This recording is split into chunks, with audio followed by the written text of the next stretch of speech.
नमस्कार दोस्तों, आप सभी का स्वागत है सिद्धि एकेडमी में। सिद्धि एकेडमी आप सभी के लिए इम्पोर्टेंट वीडियोस लेकर आता है, तो प्लीज़ इस चैनल को सब्सक्राइब करिए, लाइक करिए, शेयर करिए। आज की क्लास हम एक जर्नल साइंस के छोटे से टॉपिक को डिस्कस करेंगे, जिसका नाम है सेल। हिंदी में हम इसको कोशिका के नाम से जानते हैं। The fundamental unit of life. इस टॉपिक से आपके एग्जाम में 2 से 3 क्वेश्चंस आते हैं। 2 से 3 क्वेश्चन का मतलब है 2 से 3 नंबर। 2 से 3 नंबर अगर आपके एग्जाम में इस टॉपिक से आ जाते हैं तो आप जानते हैं कि ये आपकी एग्जाम में कितना इम्पोर्टेंट रोल प्ले करता है। तो प्लीज इस वीडियो को लास्ट तक जरूर देखिए, एंड तक जरूर देखिए और सब्सक्राइब करिए इस चैनल को। चलिए स्टार्ट करते हैं इस वीडियो को। और इस वीडियो में हम बेसिकली सेल के इम्पोर्टेंट क्वेश्चंस डिस्कस करेंगे, जो कि क्वेश्चंस आपके एग्जाम में पूछे गए हैं। ठीक है। सेल, कोशिका। Cell is the smallest unit of life. It is a basic and structural unit of all living organism. All living organism. ठीक है। कोशिका जीवन की सबसे छोटी इकाई है। ये सभी जीवित जीवों की मूल और संरचनात्मक इकाई है। ठीक है। संरचनात्मक इकाई है। ठीक है। तो बेसिकली सेल के एक स्मॉलेस्ट यूनिट है आपकी लाइफ की, छोटी सी इकाई है, और basic and structural unit of all living organism. Basically cell किस वर्ड से आया है और इसका क्या मतलब है, हमने सेल का नाम सेल क्यों रखा है। सेल का नाम लैटिन वर्ड से निकला है, जिसका कौन सा वर्ड है, लैटिन सेला, जिसका मतलब होता है स्मॉल रूम। सेल का जो नाम पड़ा है वो लैटिन वर्ड सेला से पड़ा है, जिसका मतलब होता है स्मॉल रूम। जैसा कि हम अभी देख चुके हैं कि सेल के एक छोटी सी यूनिट है हमारी लाइफ की, छोटी सी इकाई है हमारी लाइफ की, और सबसे छोटी इकाई है। ठीक है। तो क्वेश्चन डिस्कस करते हैं इस टॉपिक से। चलिए स्टार्ट करते हैं पहले क्वेश्चन से। Who discovered cell in 1665? Basically अब आपको इस क्वेश्चन में 2 क्वेश्चंस देखने हैं। Who discovered cell in 1665? अब आपके पास ये चीज आ गई है कि what is discovered in 1665 by Robert Hooke. आपसे 2 तरीके से क्वेश्चन पूछा जा सकता है कि 1665 में सेल किसने डिस्कवर किया था, और रॉबर्ट हुक ने सेल किस ईयर में डिस्कवर किया था। तो दोनों का आंसर आपके पास है available. Who is discovered cell in 1665? इसका नाम है रॉबर्ट हुक। रॉबर्ट हुक ने 1665 में कोशिका की खोज की थी। ठीक है। 1665 में सेल की खोज किसने की थी? रॉबर्ट हुक ने की थी। Name the outer most boundary of the cell.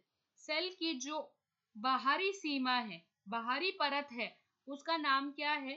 Plasma membrane. क्या नाम है उसका? प्लाज्मा मेम्ब्रेन या प्लाज्मा झिल्ली। ठीक है। प्लाज्मा मेम्ब्रेन एंड प्लाज्मा झिल्ली। Next question. The jelly-like substance present inside the cell is known as cytoplasm. जो jelly-like substance है, अंदर जो jelly-like substance present है सेल के, एक बार आप सेल देख लीजिए ध्यान से। ये सेल है, पिक्चर में आपको दिख रहा होगा क्लियर। ये सेल है। सेल की जो आउटर लेयर है उसको प्लाज्मा मेम्ब्रेन और सेल मेम्ब्रेन बोलते हैं। और जो इसके अंदर का पार्ट है, ये जो जेली लाइक स्ट्रक्चर है जो मैं मार्क कर रही हूँ, ये देखिए, ये क्या है आपका? साइटोप्लाज्म। क्या है ये आपका? साइटोप्लाज्म। तो यही क्वेश्चन पूछा गया है। The jelly like substance present inside the cell is known as cytoplasm. Cell के अंदर मौजूद पदार्थ जैसे जेली को साइटोप्लाज्म के रूप में जाना जाता है। ठीक है। साइटोप्लाज्म के रूप में जाना जाता है साइटोप्लाज्म को। ठीक है। अब आपको ये 3 क्वेश्चंस क्लियर हो गए हैं। पहला क्वेश्चन कि सेल किसने डिस्कवर्ड किया था? रॉबर्ट हुक ने। कब किया था? 1665 में। सेल की जो आउटर मेम्ब्रेन है, बाहर की जो परत है, उसका नाम क्या है? Plasma membrane. सेल के जो अंदर जेली लाइक सब्सटेंस है उसको क्या बोलते हैं हम? Cytoplasm. Food is converted to energy in. Food जो है, हम खाना खाते हैं, वो हम दांतों से ब्रेक करते हैं और वो अंदर जाता है। अब हमारे को एनर्जी चाहिए होती है, हम खाना क्यों खाते हैं? एनर्जी के लिए। तो खाने को एनर्जी में कन्वर्ट कौन करता है? जिसका आंसर है माइटोकॉन्ड्रिया। माइटोकॉन्ड्रिया ऊर्जा प्रदान करता है, ऊर्जा में परिवर्तित करता है हमारे भोजन को। ठीक है, भोजन को ऊर्जा में परिवर्तित किया जाता है किसके द्वारा? माइटोकॉन्ड्रिया के द्वारा। Mitochondria was first discovered by, mitochondria सबसे पहले किसने डिस्कवर किया था? इसका आंसर है ऑल्टमैन। ऑल्टमैन के द्वारा माइटोकॉन्ड्रिया डिस्कवर किया गया था। What part of the cell is responsible for breaking down and digesting things? तो इसका आंसर है लाइसोसोम। जो आपके सेल, मतलब सुपोजिली आपने कोई टॉक्सिक सब्सटेंस खा लिया, मतलब कोई जहरीला पदार्थ खा लिया है ना, और आपकी बॉडी के अंदर कोई जहरीले पदार्थ मौजूद है, तो उस जहरीले पदार्थ को कौन डाइजेस्ट करता है? लाइसोसोम करता है। तो which part of the cell is responsible for breaking down and digesting things? जो भी चीज खराब हो जाती है सेल के अंदर या जो टॉक्सिक प्रोड्यूस करता है, उसको कौन डाइजेस्ट करता है? लाइसोसोम करता है। सेल का कौन सा हिस्सा चीजों को तोड़ने और पचाने के लिए जिम्मेदार है? लाइसोसोम। इसको सुसाइडल बैग भी कहते हैं हम। ठीक है, cell theory states that cell are fundamental structure unit of plants and animal. कोशिका सिद्धांत कहता है कि कोशिकाएं पौधों और जानवरों की मूलभूत संरचनात्मक इकाई है। ठीक है, जो सेल थ्योरी है वो क्या कहती है? सेल थ्योरी हम आगे पढ़ेंगे कि किसने डिस्कवर की थी।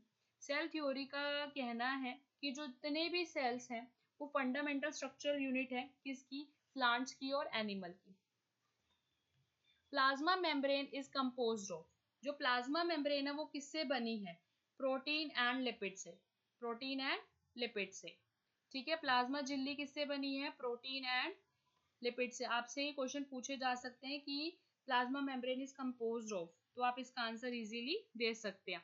Majority of cells can not be seen with our naked eye because cells are microscopic. Cells जो होते हैं वो सूक्ष्म होते हैं, इसलिए हम उसको नग्न आंखों से नहीं देख सकते, तो इसलिए हम उसका माइक्रोस्कोप का यूज करते हैं सेल को देखने के लिए। तो जितने भी सेल्स हैं हम अपनी नेकेड आई से नहीं देख सकते, उसके लिए माइक्रोस्कोप यूज कर सकते हैं, और सेल क्या है? माइक्रोस्कोपिक है, इसीलिए हम उनको अपनी नेकेड आई से नहीं देख सकते। Ribosome helps in protein synthesis in cells. जो राइबोसोम का काम क्या है हमारी बॉडी में? राइबोसोम का काम क्या है आपके सेल में? वो प्रोटीन को सिंथेसाइज करता है, प्रोटीन को बनाता है। ठीक है, प्रोटीन को बनाता है राइबोसोम। ठीक है, राइबोसोम कोशिकाओं में प्रोटीन संश्लेषण की में मदद करता है।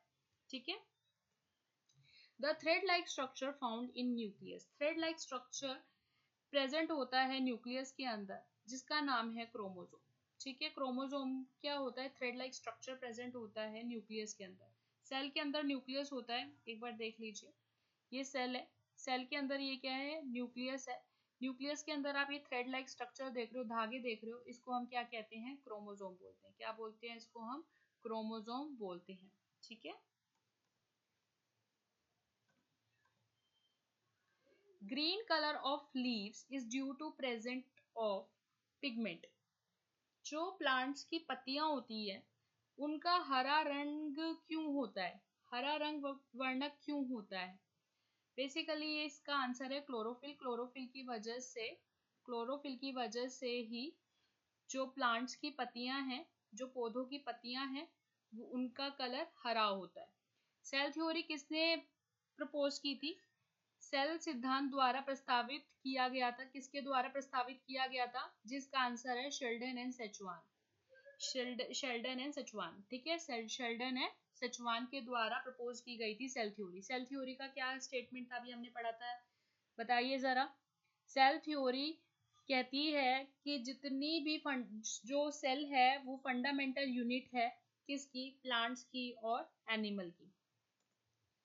Next question, plant cell wall mainly composed of. जो प्लांट सेल की वॉल है, प्लांट सेल में वॉल प्रेजेंट होती है, आउटर मेम्ब्रेन, उसको वो किससे बनी होती है? वो सेलुलोज से बनी होती है। किससे बनी होती है? वो सेलुलोज से बनी होती है। प्लांट सेल की दीवार मुख्य रूप से सेलुलोज से बनी होती है। What make part of endoplasmic reticulum rough? Endoplasmic reticulum ना दो तरीके के होते हैं बच्चों। एंडोप्लाज्मिक रेटिकुलम दो तरीके के होते हैं, एक रफ होता है और एक स्मूथ होता है। ठीक है, रफ जो होता है वो किसकी वजह से होता है, वो रफ राइबोसोम की वजह से होता है। यही क्वेश्चन पूछा गया है कि एंडोप्लाज्मिक रेटिकुलम की कुछ हिस्सों को क्या बनाते हैं, मतलब रफ क्यों बनाते हैं, उसका मतलब है किसकी उपस्थिति से वो रफ बनाते हैं, रूखे रूखे बनाते हैं, वो राइबोसोम की वजह से बनाते हैं। सेल थ्योरी किसके ऊपर एप्लीकेबल नहीं होती, जैसे हमने सुना कि सेल थ्योरी सेल किसके लिए फंडामेंटल यूनिट है, प्लांट्स एंड एनिमल के लिए। सेल थ्योरी वायरस के लिए एप्लीकेबल नहीं है, ये वायरस पे लागू नहीं होती। ठीक है, the first living cell was discovered by, जो फर्स्ट लिविंग सेल है वो किसने डिस्कवर किया था, फर्स्ट लिविंग सेल किसने डिस्कवर किया था जी, इसका आंसर है ल्यूवेनोक। ठीक है, ल्यूवेनोक ने इसका डिस्कवरी की थी। पहले जीवित कोशिकाओं की खोज किसने की थी, ल्यूवेनोक ने की थी। The longest animal cell is, जो लॉन्गेस्ट एनिमल सेल है वो क्या है बॉडी के अंदर हमारा, ह्यूमन नर्व सेल। मानव तंत्रिका कोशिका को हम सबसे लंबी पशु कोशिका बोलते हैं। आपसे क्वेश्चन पूछा जा सकता है कि which is the longest animal cell, तो आप आंसर देंगे ह्यूमन नर्व सेल। आपसे पूछा जा सकता है कि सबसे लंबी पशु कोशिका कौन सी है, तो आप इसका आंसर देंगे मानव तंत्रिका कोशिका। The largest human cell and the smallest human cell is, largest human cell कौन सा है, और यहाँ पर आपसे लॉन्गेस्ट पूछा गया, लंबा। ठीक है, लंबा। यहाँ से आपसे पूछा गया लार्जेस्ट, सबसे बड़ा ह्यूमन सेल कौन सा है, और सबसे छोटा ह्यूमन सेल कौन सा है। जो सबसे लंबा, सॉरी, सबसे जो बड़ा ह्यूमन सेल है, जो सबसे लार्जेस्ट ह्यूमन सेल है वो फीमेल ओवम है, और जो सबसे स्मॉलेस्ट ह्यूमन सेल है वो है आरबीसी। आपसे क्वेश्चन पूछा जा सकता है कि सबसे लार्जेस्ट ह्यूमन सेल कौन सा है और सबसे स्मॉलेस्ट ह्यूमन सेल कौन सा है, तो आप इसका आंसर इजीली दे सकते हैं, फीमेल ओवम सबसे लार्जेस्ट है और आरबीसी सबसे छोटा है।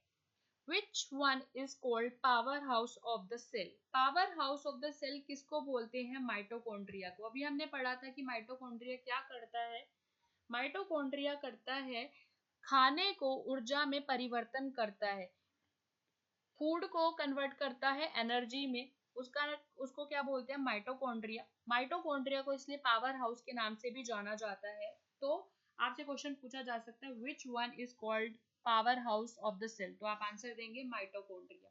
जैसा कि मैंने ये बताया था, एक क्वेश्चन बोला था कि डाइजेस्टिव कौन करता है, डाइजेशन कौन करता है सेल्स का, तो आपने आंसर दिया था लाइसोसोम। तो लाइसोसोम को हम सुसाइडल बैग भी बोलते हैं। Plastid are found only in plants और एनिमल सेल, प्लास्टिड किस में फाउंड होते हैं, एनिमल्स में या प्लांट में, तो आप इसका आंसर देंगे प्लांट सेल में ही प्लास्टिड फाउंड होते हैं। प्लास्टिड सिर्फ पौधों के कोशिका में ही पाए जाते हैं, एनिमल की कोशिकाओं में नहीं पाए जाते, पशु कोशिका में नहीं पाए जाते, पौधे कोशिका में पाए जाते हैं। प्लीज़ इस चैनल को सब्सक्राइब करिए, आपको ये वीडियो अच्छी लगती है तो प्लीज़ शेयर करिए, लाइक करिए। थैंक यू, मिलते हैं आपसे नेक्स्ट वीडियो में।